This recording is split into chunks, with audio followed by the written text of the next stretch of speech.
Hello and welcome to the Mastering Show live Q&A session. This is an experiment. John and I, we're doing this to kind of celebrate, if you like, the fact that my Home Mastering Masterclass course is starting again this Friday. And the idea of this Q&A is basically exactly like the Q&As that happen during the Masterclass course. So the course is an 8-week online course where every week I master a different song using different software, different techniques and strategies. I show you what I'm doing and I explain why. And also anybody who's on the course can email me, ask questions, and 2 or 3 times during the course we have a hangout just like this where people can join in and ask me more questions and kind of make sure that they understand everything and get the information that they really want. It's one of the things I enjoy most about running the course. So if sounds like something you might be interested in, head on over to homemastering.com. You can sign up, and as soon as we open the course, you'll be notified about it. So joining me on tonight's live episode, as ever, is John Tidy. Hi, John. How you doing? Thanks for joining us. And I think we've got plenty of questions. We should just crack straight on with the first one. Now, we had a 3-part question as the first question from Segador, but we've had a lot more questions since then. So should we pick one of those?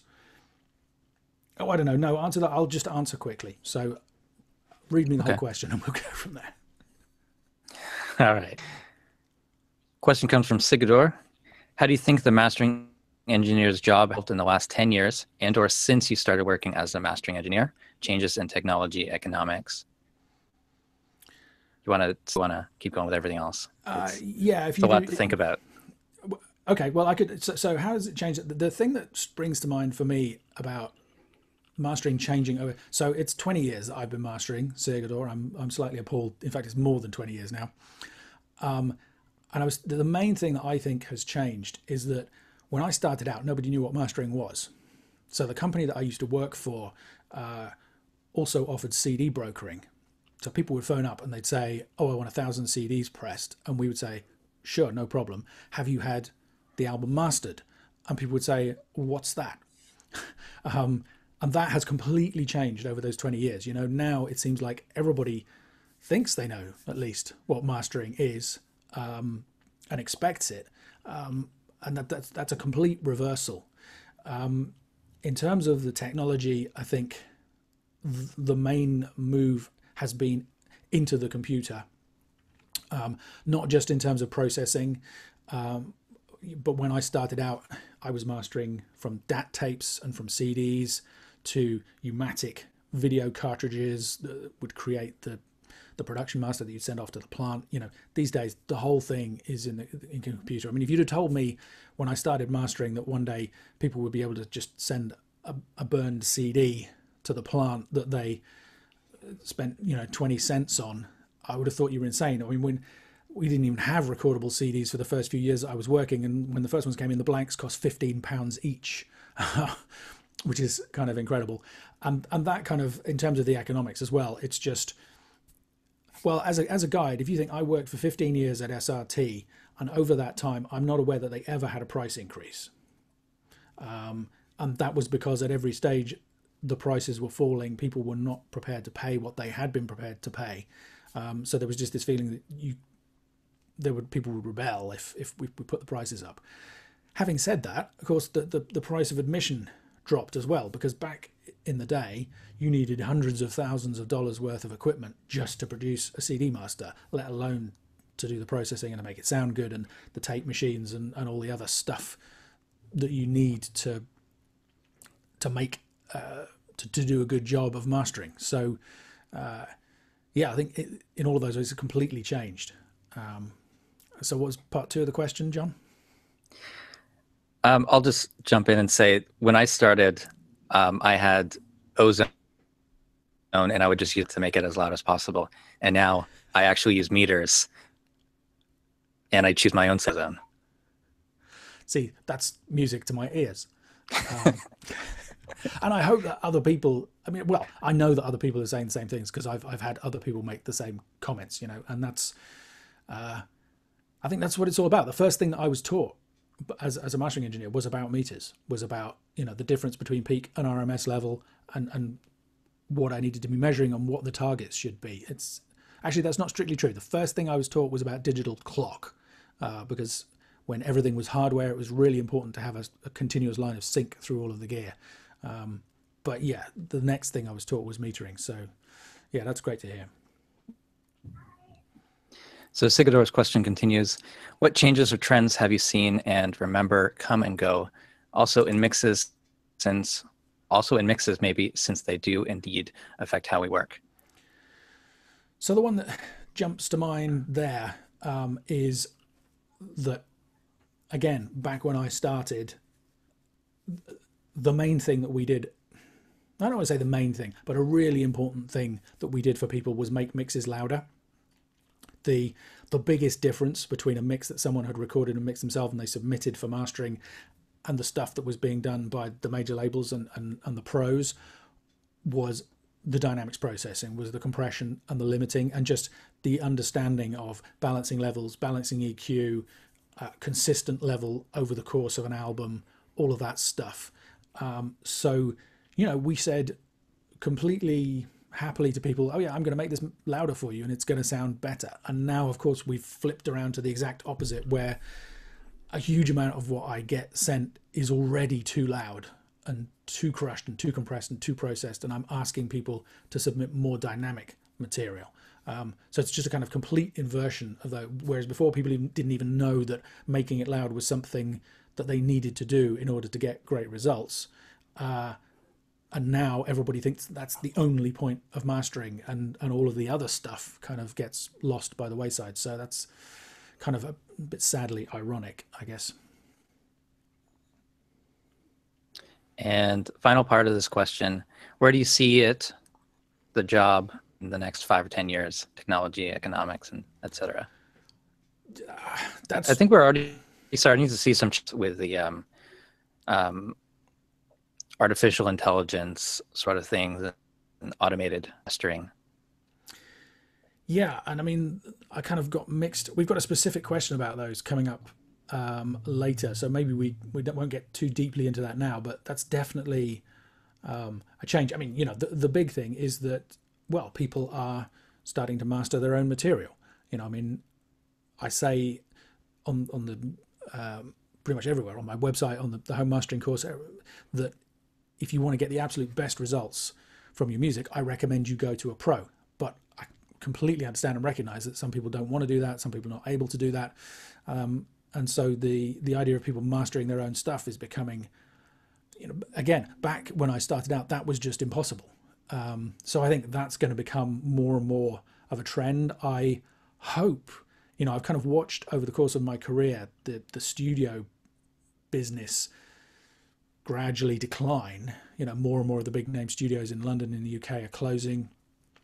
I hope that that's reached a point now where the people who are still there can survive, because they have great sounding rooms, they still have great equipment, they have great engineers. You know, there was a point when there were so many studios, it was kind of ridiculous. Now I guess it's a shame there are not enough, perhaps, or not as many as it would be nice to see, because I do think there's something still to be said for a proper recording studio, even though some of the best recordings I've ever heard have come out of people's bedrooms. So that trend is going to continue. I'd be fascinated to see, you know, I mean, I've done a fair bit of surround sound over the years, not so much in recent years, but especially maybe 10 years ago when we were doing lots of DVD authoring, we would do surround mixes of concerts and all kinds of stuff. Now we have, you know, you have 7.1, you've got Dolby Atmos with however many, it's kind of almost unlimited number of loudspeakers you can have. And there's the 3D audio thing with binaural sound to kind of create a more realistic sound environment from stereo. Yeah, and VR headsets and things like that. Exactly. So it'll be interesting to start releasing music in VR headsets or made for that. Do you say they have already started, or whether you think whether people do. I I don't know which way the trend is going. I think there will be a few releases designed for that platform, but it'll be audio and video. Um, but I don't think average person is going to be doing that in their home studio. No, and I mean, the whole 3D sound with the binaural is an interesting question, because part of the idea of it is you just kind of capture this really pure signal with these microphones in a dummy head, and as soon as you start to mess with that, especially in terms of the phase, it can all fall to pieces. However, the BBC have, last year I noticed, were doing experiments where they were broadcasting some of the proms from the Royal Albert Hall, so a series of 30 nights of concerts throughout August. The last night of the proms, I guess probably everybody's heard of that. Some of those were being broadcast in binaural, and they were not just using a single dummy head for that. They had some kind of major computer processing technology to be able to do that, to have multi mics and to be able to blend them together and to add extra effects and stuff. Some of those sounded stunning. So I guess that means that in theory you could also master that kind of material. I guess if you use phase linear EQ, you should be able to master it just anyway. But things like compression and limiting, I don't know how those play in. So it'll be, surround sound kind of still hasn't quite made it so far. And I guess it's interesting to me to find out whether in 10 years time, maybe that will be just standard, where everything will be in 3D. But then it becomes, when you talk about VR headsets and games, we did an episode on games a while back, or sound for games. The role of the mastering engineer is kind of not clear there, because actually the technology is generating the sound on the fly depending what the person using the system is doing. And the same with VR. How do you master, what do you do with music when people can turn their heads and look around? In fact, I saw Gorillaz streamed a gig recently in 360, the 360 video that you can get on YouTube, which was amazing.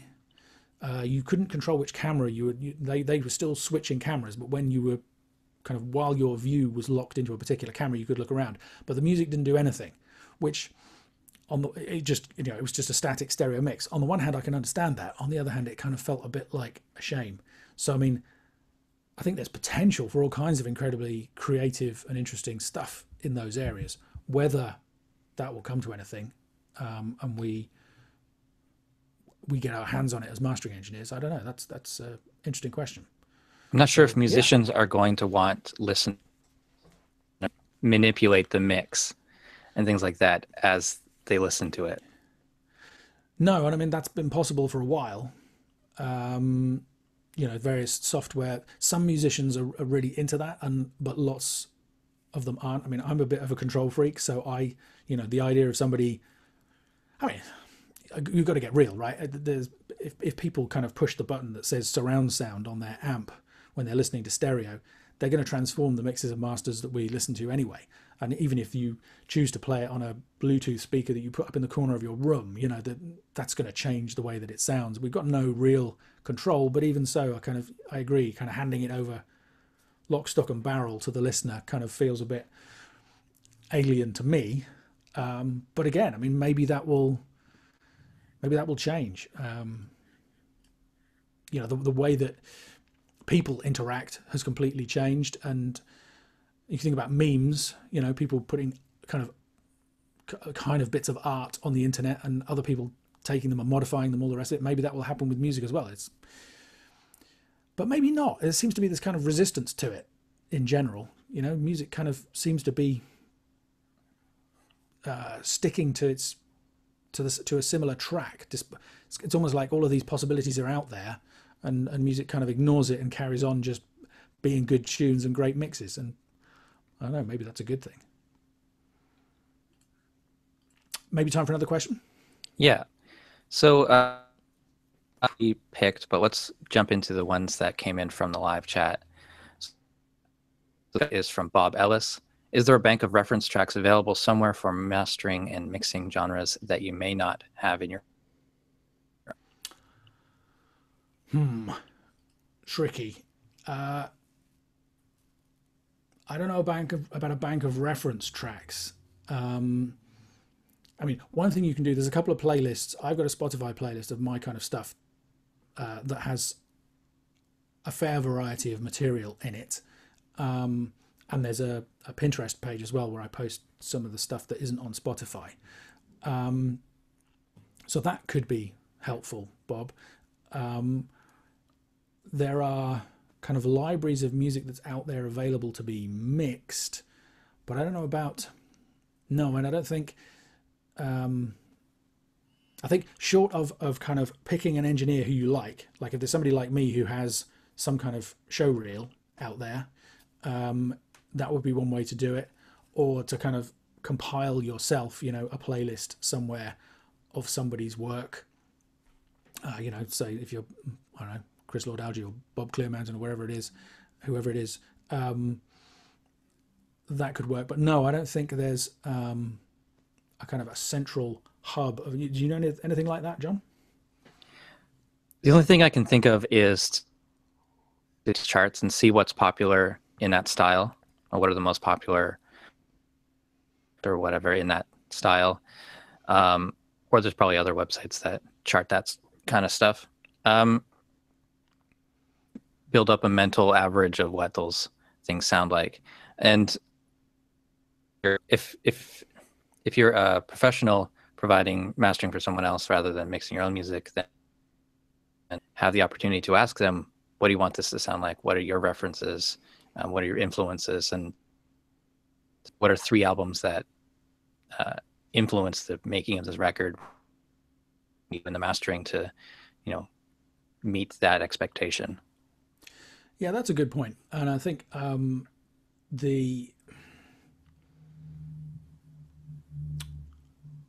completely forgotten what I was going to say. You were saying, ask people. Okay, yeah. I remembered. Okay. That's a good point. You can do an edit there, John. That's a good point. And although, in my personal opinion, if you're going to be a mastering engineer, to some extent, those kind of opinions need to be built in. It's like, quite often people send me reference tracks and I listen to it, and you take it on board, but take it with a pinch of salt. Because if I literally tried to make stuff sound like some of the references that I get sent, I just wouldn't be happy with the results. Usually I can do what I do and get enough of the flavor of the reference that they've sent in. But, on the one hand, I've said before, I don't feel like I have a sound. It's not like people send stuff to me and I stamp the Ian Shepherd sound on it. But, there are things that are kind of consistent through all of the masters that I do.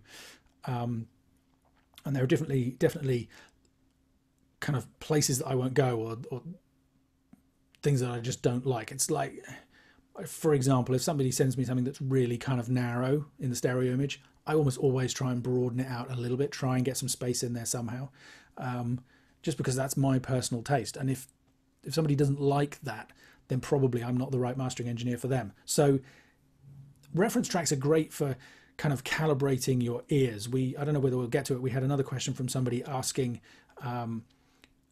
saying that they mix and master with their eyes a lot. It was Ben Axelson, I remember. Saying he mixed and mastered with his eyes a lot, and that's, how do I avoid falling into that trap? And my kind of answer to that was going to be that in the early days, I didn't have that problem, because the most visual feedback I had was I actually had an auxiliary patched from the desk to an old style graphic EQ. It was an 8-band graphic with an 8-band display. So literally I was just, in terms of getting feedback on the EQ balance of the songs I was watching, I was just seeing 8 bands.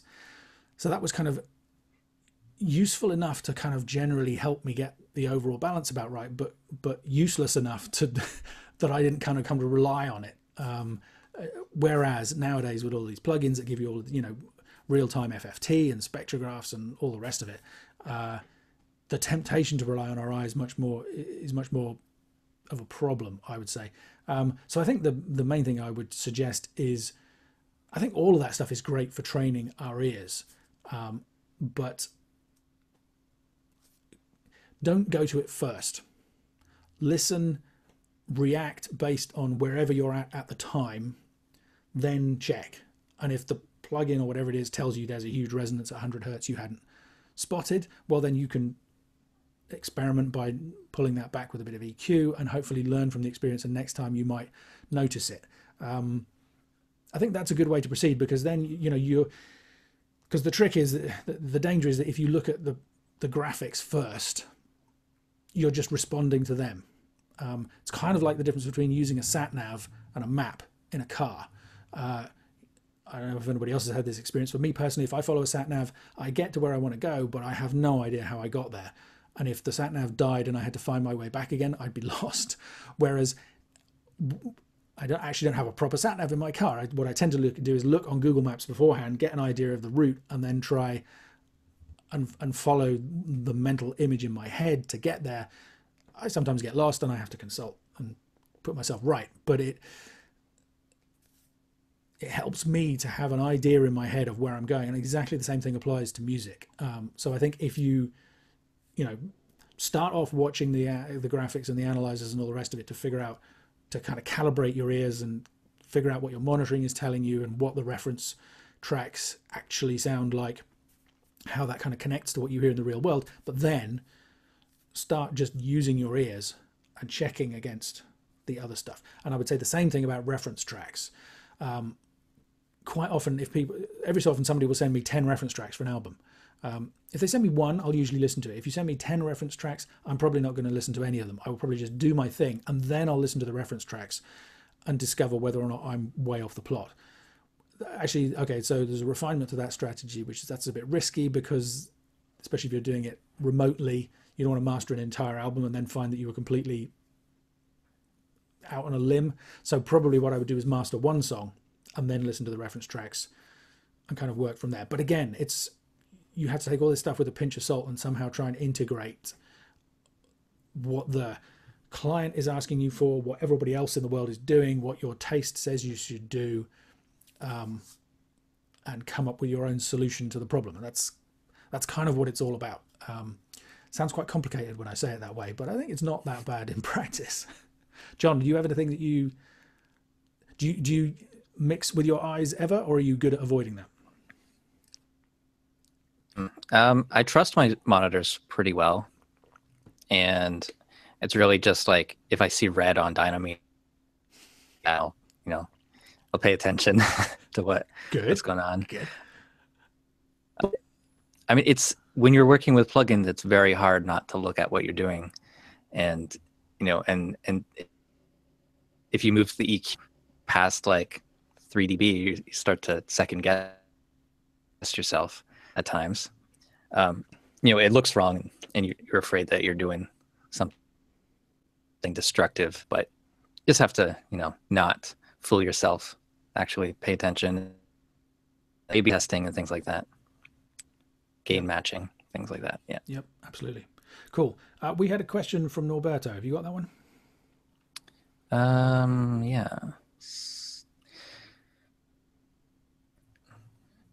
I'm finishing a mix/mastering classical project. Harpsichord, duet, trio, quartet, and camera orchestra all in one CD. Difficult for me not to use compression. Right. So we talked a little bit about mastering classical in one of the other shows, Norberto, so I won't spend too long on it, but it depends what your goal is in terms of whether you want to use compression, because I guess what you're saying is when you have stuff that is that variety, when you have material that is that varied, you need to try and get some kind of consistency in there, and a compressor is the way that we automatically might reach to try and achieve that. But I mean, a lot of classical music is mastered without any dynamics processing at all, or at most a very clean digital limiter just to kind of catch the extreme peaks. So, but it depends on the material. I mean, there's kind of, here in the UK, we have Radio 3, BBC Radio 3, which is pretty purist classical, or classic FM, which is, kind of Il Divo and not the three tenors, but Il Divo is a bunch of tenors, I think. Kind of pop classical stuff. So they play the really popular tunes, and a lot of the kind of the modern classical stuff that's being produced is Vanessa May, the violinist. I forget whether quite a lot of that stuff is produced almost as though it's pop music. It's really loud and compressed and all the rest of it. So the question is where what your clients want fits in that spectrum. If it's towards the classical end, I would try not to use compression. What I would use instead is automation, manual gain rides. So, if you have a quiet section of a piece and then it suddenly comes in really loud, use edits or automation changes to control the dynamics of those two sections, like by turning the loud section down a bit and the quiet section up a bit, rather than compression.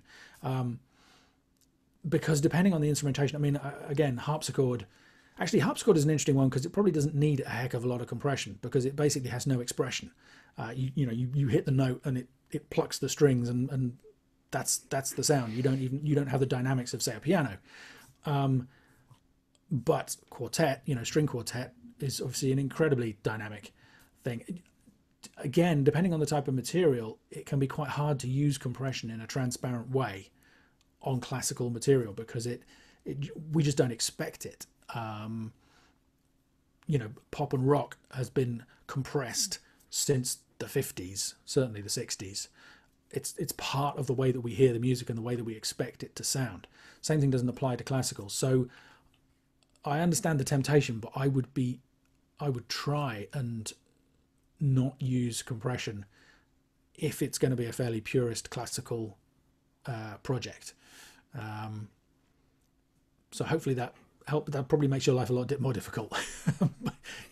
You don't have to take my advice. I mean, so the flip side is if you're using compression, you've got transparent settings, especially, so you could go for, lower ratios, 1.1, 1.2 I've seen people recommend sometimes. It's not a strategy I use myself, and much lower thresholds so that the compressor is active a lot more of the time, but very gently. So you just gently kind of squeeze the dynamic range rather than that kind of the way that we tend to use it in pop music where you're clamping down pretty hard on the loud sections. That could work, I guess.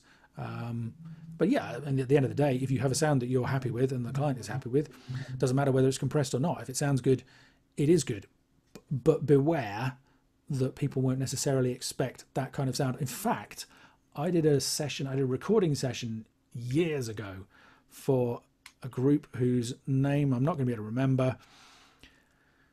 But the thing was, it was a harpsichord and acoustic instruments kind of playing classical-ish stuff, but stuff that they'd written. And I did what I thought, I loved the recording. It was a beautiful close-mic'd harpsichord sound and I was really pleased with it. They said it sounded very good, but they ended up going off and recording it in a church because they wanted that sound of them playing live in a real acoustic, not the kind of highly produced thing that we gave them. They still paid because at the end of the day, that was their mistake, not mine. If you want a certain sound, you've got to choose whether you go to a church or a studio. But that's the kind of similar question that you've got, Norberto, is whether they want that musicians in a concert hall sound or something else, I think. John, what else we got? There's a ton of comments here. This is great. We're going to have a huge library of questions to draw on. We're just not going to be able to answer all of them this time. I'll look through this. There are a lot of questions on LUFS and things like that. Do you want to talk about the loudness standards of the different platforms? Or I actually don't want to talk about it. I want to point people at a blog post that I just did recently. In fact, let me get the exact URL.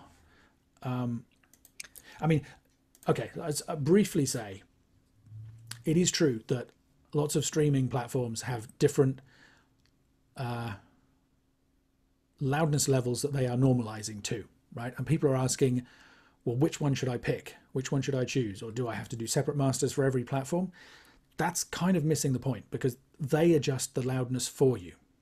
So what I would suggest instead is master with certain guidelines in mind, and you will end up with a product that will work on all of those platforms. Some of them will turn it down more than others. That's okay. And what the blog post says that I will point you to in a second is that my recommendation is the same as it's always been, which is don't let the short-term loudness go above -9 LUFS at the loudest points in a piece of music. And if you have been listening regularly to the show, you'll probably be able to translate that into the kind of measurements that my Dynameter plugin makes. So I also recommend not letting the true peak go above -1. That means that at the loudest moments, I'm saying that the short-term loudness should be at -9, no higher than -9. If the peaks are at -1, that's a peak to short-term loudness ratio, a PSR, as measured by Dynameter, of 8. So basically, don't let the PSR go below 8. In terms of LUFS, that means don't let the short-term loudness go above -9. Then balance everything else to sound good musically. You know, if it's a full-on rock tune, it will probably be that loud for most of the duration of the song. If it's something much more varied in terms of the arrangement, then it will be quieter at some sections. Probably 3 or 4 dB or loudness units is typical for kind of verse and chorus, if you have a quieter verse and a full-on chorus, say. But yeah, do what sounds right, provided you've listened to the really early episodes of the show where I talked to you about setting a mastering level and getting your metering set up so that you know what you're doing. Now, the interesting thing is when you do that, when you balance everything by, okay, where are the loudest moments? Here's how loud I'm going to make them, and everything else is going to fit in around that. Then when you measure the integrated loudness, which is what all of the guidelines for these platforms are measured in, which is the loudness over the length of a song or over the length of an album, you will find, more often than not, that you come up with numbers that are in the range of -11, -14, maybe -15 or -16, which is pretty much, you know, -14 is the that's where Spotify and Tidal are. Pandora and Apple Music are a couple of dBs lower. YouTube is a dB higher. So you're going to end up with the kind of values you want, but you don't want to aim for them. Because, okay, flip it around the other way. If you have 2 songs on an album, one is a quiet song and one is a loud song, if you master both of them to -14 LUFS, which is what some people are suggesting, that's not going to work musically, because the quiet song is going to be as loud as the loud song. It'll work fine in terms of the loudness normalization on the streaming platform, but you could master the quiet one at -14 and the louder one at -12, and the loudness normalization will make that adjustment for you anyway when people listen on, you know, Spotify or wherever. Just because they do that to the music doesn't mean that we have to do that when we master the music. And in fact, you shouldn't do that, because you're just going to tie yourself up in knots, because it's not going to feel satisfying musically. And that's why instead I recommend this no higher than -9 at the loudest moments, short-term loudness. But yeah, there's a blog post where I go into that in more detail, which we will put in the show notes on themasteringshow.com. On the YouTube, they were showing the loudness stats, and stopped for like 3 days looking at every video what the LUFS and the normalization level was. Yeah, especially when Sorry, you broke up there. Say that again. Just the last thing you said, especially. Oh, especially when the ads are really loud at the bit, because sometimes the ads don't get normalized down. So, well, it's the ads thing is interesting, because so for anybody who hasn't seen this blog post yet, we'll put a link to this in the show notes as well. A reader of the blog messaged me a few weeks ago, saying, "Hey, YouTube are displaying normalization values." So these days, if you right click on a YouTube video and choose stats for nerds, which I love, one of the stats that it shows you is the normalization levels. It will show you show you the amount in dBs that your song is higher or lower than what YouTube are normalizing to. So YouTube doesn't use LUFS, but even so, their normalization level is about minus 13 LUFS. So if you master your song at minus 10 LUFS, they will turn it down by 3 dB. So you'll see a reported value there. It'll say, I forget what it's called, normalization, loudness content, something like that, +3. Whereas if you master at minus 14, it will show loudness content -1. And then it will show you the percentage amount that the replay volume is being changed by YouTube to achieve the normalization. And one of the interesting things when you start looking at that, as John says, is you can say that the ads are being normalized. There's lots of people, whenever I talk about normalization on YouTube, everybody gets annoyed and says, well, the ads aren't being normalized. They are. The problem is that not all of them are being measured. I mean, YouTube's normalization system still seems to be flaky. Just for example, it seems like nothing in August got normalized.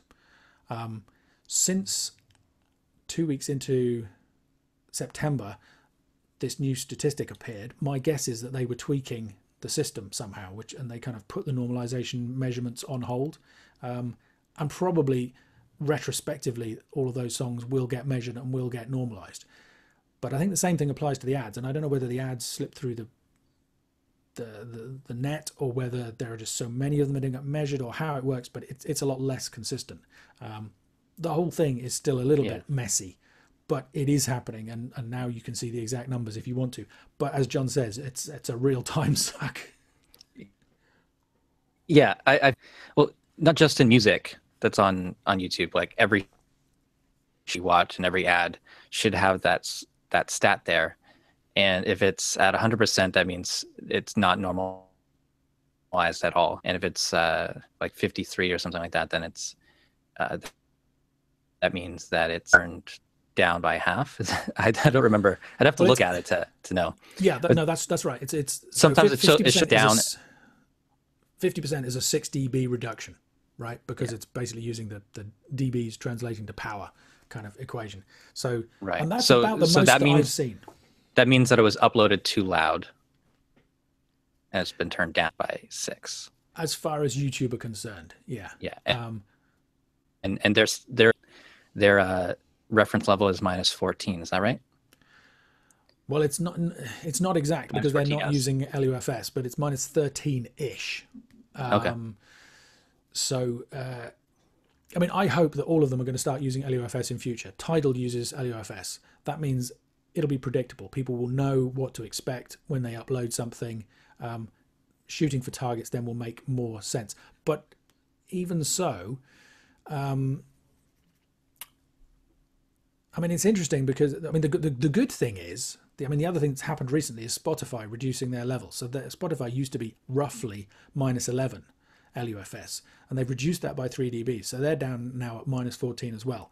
The great thing about that is that most music, pop and rock music, that we work on most of the time, that's plenty of headroom in terms of the difference between the loudness and the peak.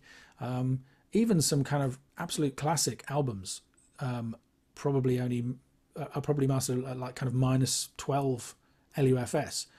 They've still got plenty of dynamics in there. So I think that's what I'm saying. Don't feel, on the one hand, mastering the entire album at -8 makes no sense, because -8 is too loud and it will get turned down and it will just sound worse than it would have done if you'd given it more space. On the other hand, deliberately trying to master at -14 because that's what YouTube will eventually, or Tidal will eventually make it, that doesn't make any sense either if it doesn't sound right for the material work. I mean, if we're working in pop and rock and kind of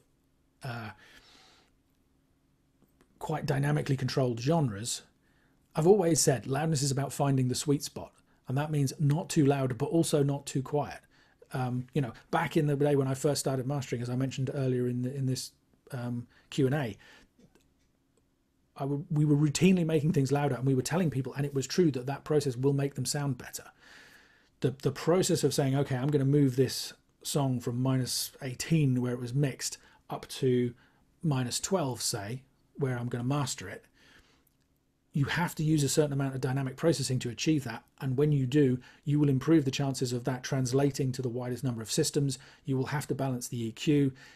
You'll have to make all kinds of decisions. So it's not sounding better because it's louder, but a byproduct of the process of making it louder is that you end up making it sound better in order to get it there.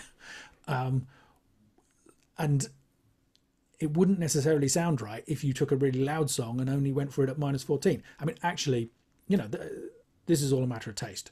And it all depends how much limiting you're using. There's lots of mastering engineers out there who would say that even -14 is too loud. So for me personally, over the years, most of my stuff is kind of in that -12 to -14 range. I'm very comfortable with the way that it sounds. Having said that, over recent years, and especially since using Dynameter and Perception, my plugins, I've found that I've been edging my levels back and becoming more conservative. So maybe in 5 or 10 years' time, we're going to look back on this and even the kind of -12 or -14 will feel too loud. That's another interesting question, going back to Sigurdur's point about, the future of mastering, what's going to happen to loudness. And I suspect we're going to move slowly towards more and more dynamic material. But yeah, right now, don't get tied up in these. I guess that's ironic because I've been posting so many blog posts on them and doing so much research into them because people are so interested in them. But use these things as information. Don't use them as recipes for the way that you master your music. You need to know about this stuff, but then you make musical decisions with that knowledge kind of to back you up. Let's go into another question from Chris. Do we have an opinion on absolute polarity? If you flip phase on both channels, do you hear a difference? So it's been years since I did any listening on this, and I did do some listening a long time ago, and I didn't have ABX testing materials, so I did my classic 3-fingered mouse trick where you randomly click the mouse button. You have to use I have to use 3 fingers. I found that I could subconsciously keep track of how often I had clicked it if I used 2 fingers. 3 fingers was enough to not know what I was clicking. I wasn't looking at the screen, so I couldn't tell what I was listening to. And I think I scored something like 80% of the time I could figure it out, but it's a pretty subtle thing. There are some kind of obscure test tones where so absolute phase, absolute polarity, right? When the voltage in the wire goes up, does the speaker push or pull back? Places where you see that in real musical situations, or if you look at brass instruments, if you've got a brass instrument with a mic towards the bell, the waveform spends more time in the positive side. It's not equally balanced, positive and negative, in the waveform shape. It's kind of above the line more often than it is below the line, which is to do with the harmonic structure of what comes out of the instrument.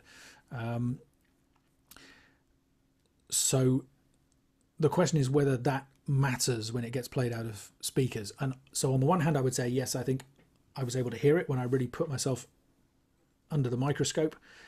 On the other hand, I discovered after several years mastering with a piece of hardware that will remain nameless that it was flipping the absolute phase for me, and I had never realized. And a client pointed it out, and we discovered there was a bug in the software, and nobody up to that point had complained. So I think it's one of those last few % kind of things. And even if you saw a waveform, let's say something started with a solo trumpet and the waveform looked upside down to you, where it was kind of more below the line than above it, I guess I would consider flipping the absolute phase in that case.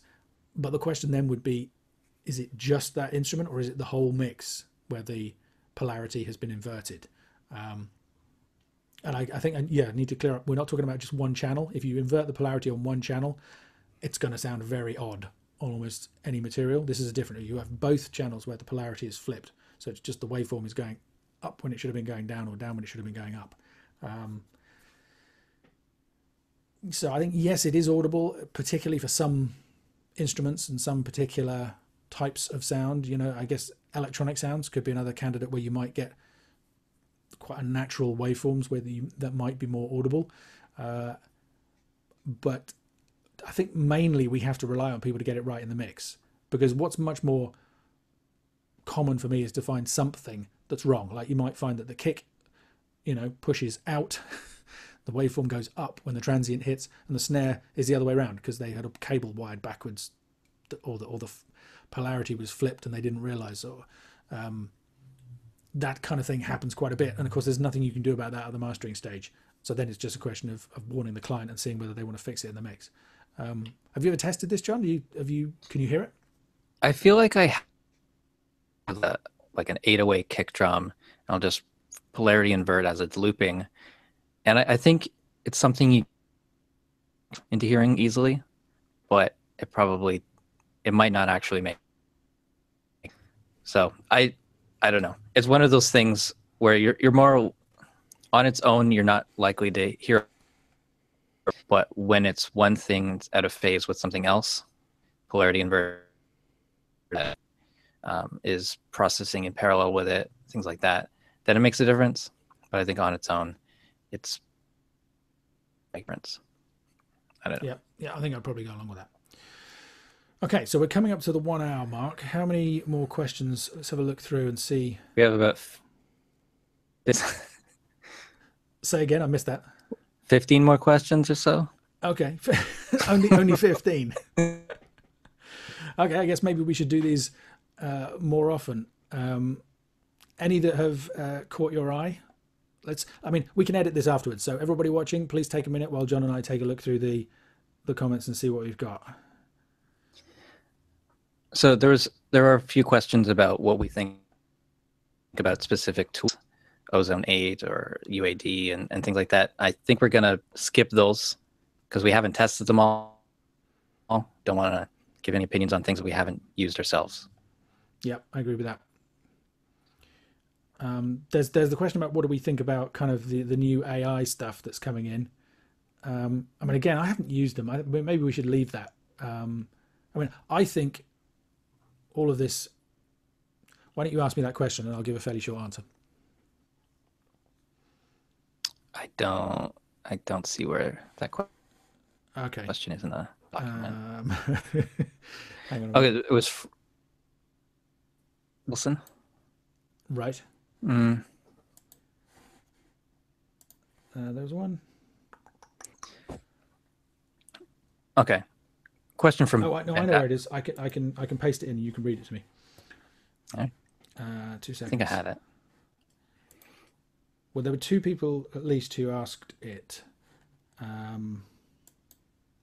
This was William's version. I'll just paste it into the Google Doc. You guys are getting a behind-the-scenes view. Me a while ago, a few weeks ago, saying, "Oh, hello. Have we got a new person on the call?" So these days, if you right-click on a YouTube video and choose, Sigador, I'm going to have to mute you. Oh no, maybe it's already muted. One of the stats. Michelle, I'm going to have to mute you. Welcome. I'll show you. Ask a question in a second.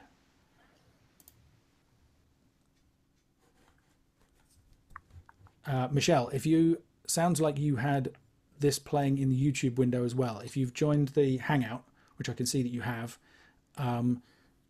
you will need to close the YouTube window you were watching this in, please. Otherwise, we'll get a delay feeding around. Okay, let me paste this in for John. I'll stick it right at the end, John. Oh, wow, okay. We do have a lot of questions. I should have been reading those instead of looking through the comments. So yeah, you can say this one is from William.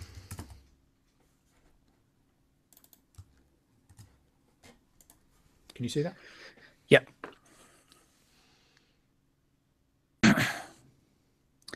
Question from William.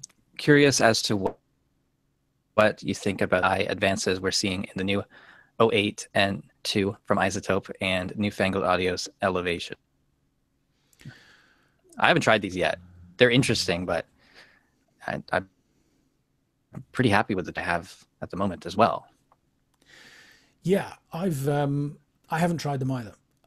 I've watched the videos for Neutron, which I think is the N2 in the iZotope 08 N2, and I thought it was a really cool idea. I've seen other people talking about them saying that actually it made them slower rather than faster. And I wonder whether it would be most helpful as a learning tool, because the idea of like Neutron is you give it 2 tracks and it will tell you which EQ ranges might be fighting on those 2 tracks. And you can experiment with cutting one to allow space, cutting the EQ on one to allow space for something else. I think that's a really cool idea. It's the kind of thing that I do instinctively. And part of me wonders whether if there are people who need it, almost like we were saying about mixing with your eyes earlier on, I'd be concerned that you'd end up relying on those plugins and not figuring the skills. So I think anybody using those should very much approach it as okay, I'm going to use this to learn. It's a suggestion and not for ideas, and then I'm going to try, like if there's another 2 tracks in the mix, rather than just immediately firing up Neutron, I'm going to try and figure out what's going on myself, and then maybe compare it with the suggestion that Neutron makes, that kind of stuff.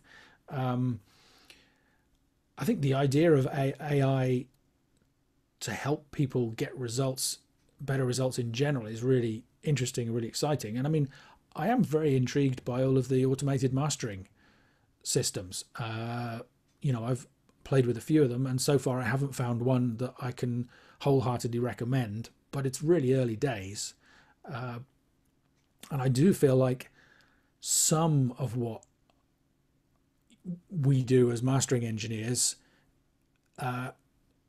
can be approached in that kind of artificial intelligence way. But at the end of the day, I feel like mastering is all about a human listening to a song. It's, I think all of these things to me remind me of, the auto contrast function in Photoshop, where you just, you rather than opening up the levels tool and adjusting all of the things yourself and fine tuning it to get the perfect example, you just press a button and it gives you something that's a heck of a lot better than it was.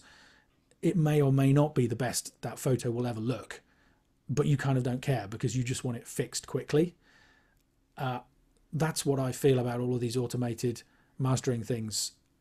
I feel like that's all they ever can be, because it's just a machine making those decisions based on rules rather than a human making those decisions based on emotions. It's kind of like all of the loudness stuff we were talking about.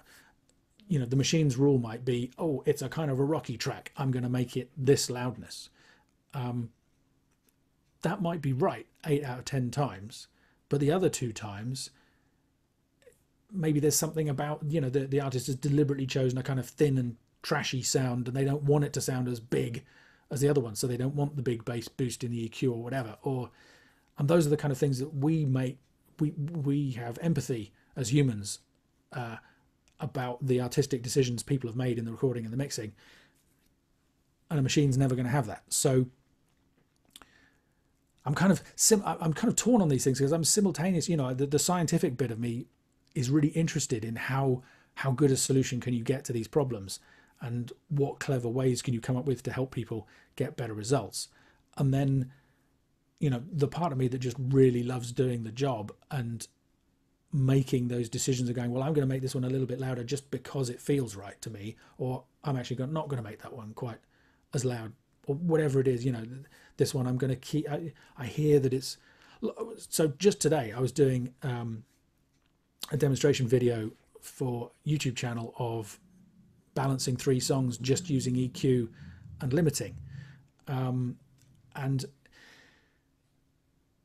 one of the songs was a house track. One of them was a kind of sort of slightly electronica dubby kind of big soft warm thing, and one of them was basically kind of punky, and I deliberately chose not to boost the bass as much on, punk is guitars, bass and drums and shouty vocals basically, or it was in this case. So based on that instrumentation, I might have said, okay, well, I want to boost the bass like this to get all this weight in the kick drum and big rich bottom end in the bass guitar. And I decided not to, because it wasn't right musically. It was intended to be kind of aggressive and thrashy and a bit thin. I guess machines could get to the point where they could do that kind of stuff, but I don't think they're there yet. And I think there's always going to be exceptions to the rule. So yeah, I find all this stuff fascinating and interesting, but I have reservations.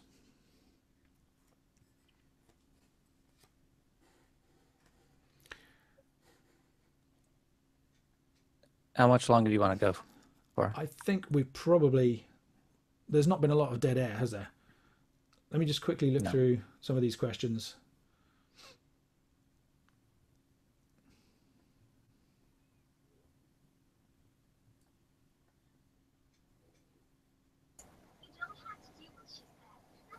Oh, we had Michelle, did you have a question? I'll unmute you. I can't unmute you. Can All good, bro. No, that's okay. I don't have any questions. So far, I'm following the whole thing, and I'm agreeing wholesomely with you in as far as giving a sample mix of what you think your vision would be, and as opposed to giving him what the client always wants. If he comes to you, obviously, it's because of what you sound like. He's probably heard about you. Yeah, I think that's true. I've said it before. There's a weird kind of balance as being a mastering engineer between having empathy for what the artist is trying to achieve, but also kind of imposing your own vision on it. And that's one of the things that makes it interesting. And of course, that's another thing about, just going back to the previous question, another thing about machines is that they're never going to have you can't tell a machine, oh, I want this one to be, aggressive or laid back or whatever.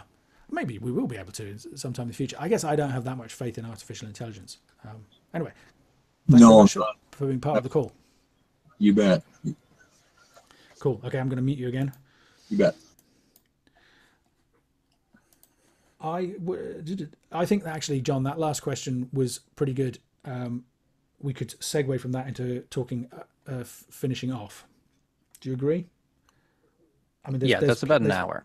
Yeah, there's plenty of great questions here, but we can't possibly do them all. So, like I say, everybody watching, this is behind the scenes stuff. All of this is going to get edited out. How am I going to get into?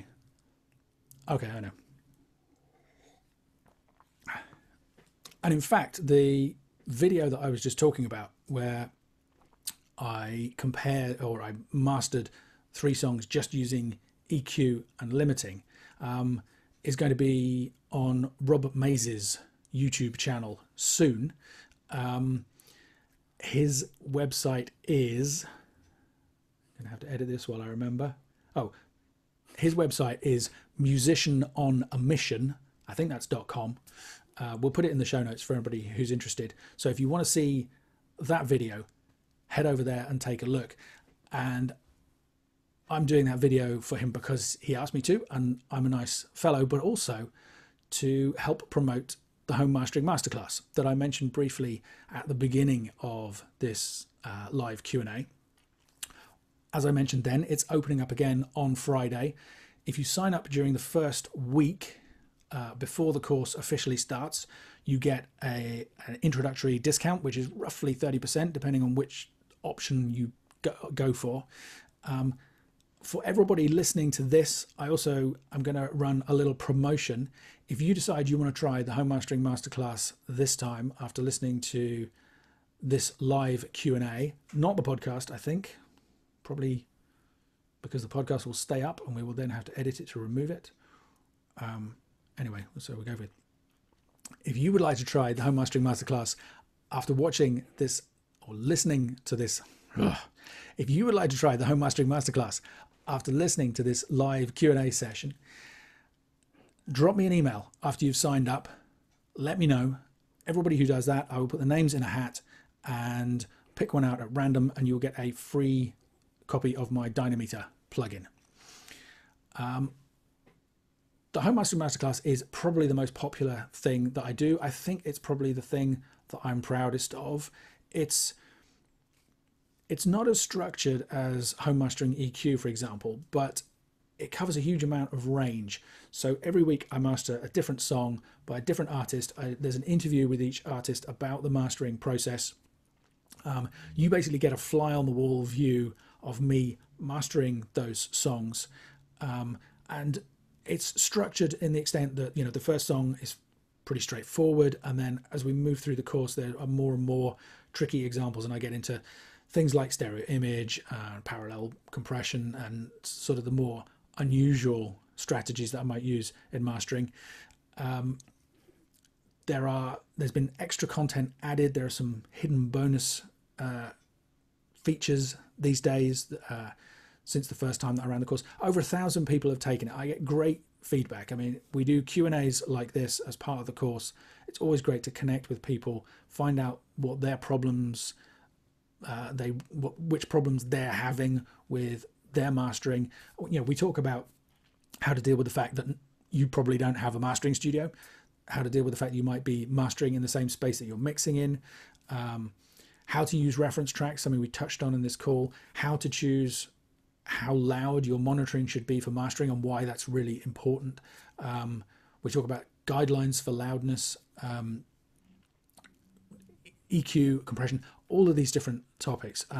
Basically, it's me offering as much as I can about how I do what I do to try and help you get better results.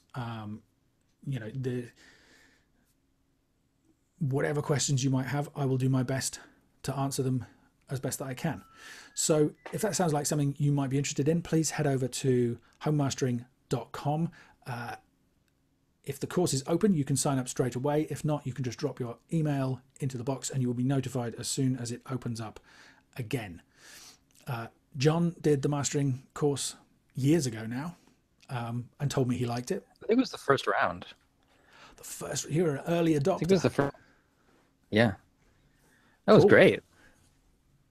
Good. Oh, I'm glad you liked it. You should probably do it again. There's been some more stuff added since then. I think I should.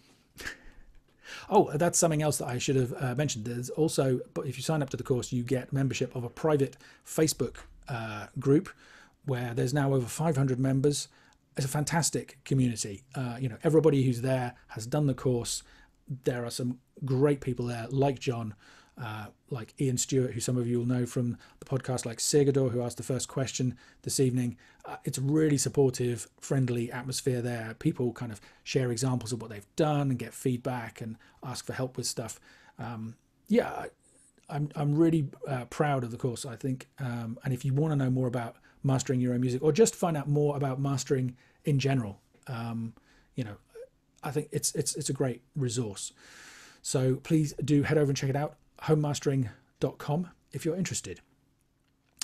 That's enough sales pitch, I think. Thanks to everybody who sent questions this evening. I always say on the course, great questions make for a great Q&A, and now we've got about 15 or 20 more for future Q&A. So thank you for that. John, thank you for helping me out with managing the questions and for mixing and editing the show, as always. Absolutely. This was fun. Yeah, it was good. I think we should do it again sometime. I have no idea how many people actually tuned in live, but we will edit this up and package it up as a normal podcast episode that will be out sometime in the next week.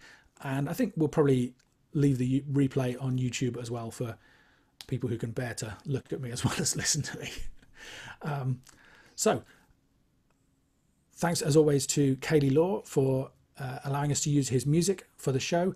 Please, if you like the podcast, if you hadn't kind of come across the podcast before and you're just listening to this for the first time, there's a ton of stuff in the archives. Please head to themasteringshow.com, look at some of the older episodes. The first 7 episodes are a kind of starter course, if you like, taking you through the whole mastering process. Pretty structured set of episodes there.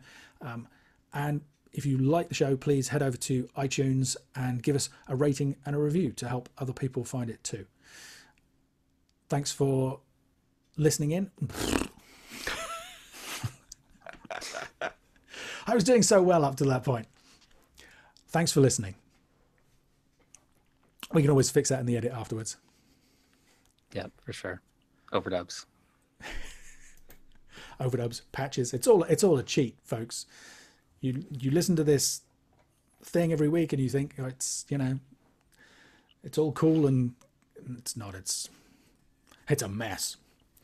Anyway, thanks everyone. I'm going to read back through some of the comments now, catch up, but we'll see you again for the next episode.